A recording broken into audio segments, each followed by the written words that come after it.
તમારી માતાને આગળ દીવાબત્તી કરો ને તારે એને એક જ પ્રાર્થના કરજો કે માં મારે કશું જોતું નહીં. ભલે અંદરથી તો કદાચ જોતું તો હશે જ, મારે કે ગોડી નહીં ખબર ના પડે, ભલે પણ ભોળિયો છે મારો દીકરો છે એમ કરીને તમારી વાત એ હોભર છે. અને હોભર છે પ્રાર્થના કરજો ને કે માં મારે કોઈ નહીં જોતું, મને બસ તારી ભક્તિ આલ દે, તારી ભક્તિમાં પ્રેમ જગાડ દે, બસ હું તારા વગર રહી ના શકું, બસ મારે આ જોઈએ.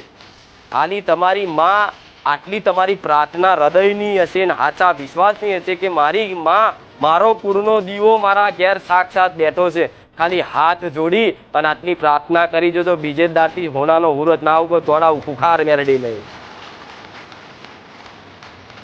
જમ તમે તો માને માગી લીધી, સંસારની વસ્તુ મૂકી અને તમે માને માગી લીધી. હવે માન જ જે પોતાની માં જ માગી લે, માં મરી જાય જેને, એને સંસારની કોઈ વસ્તુની માગણી કરવાની જરૂર રહે? તમારી મનની ઈચ્છાઓ બધી જ પૂરી થાય એમ છે.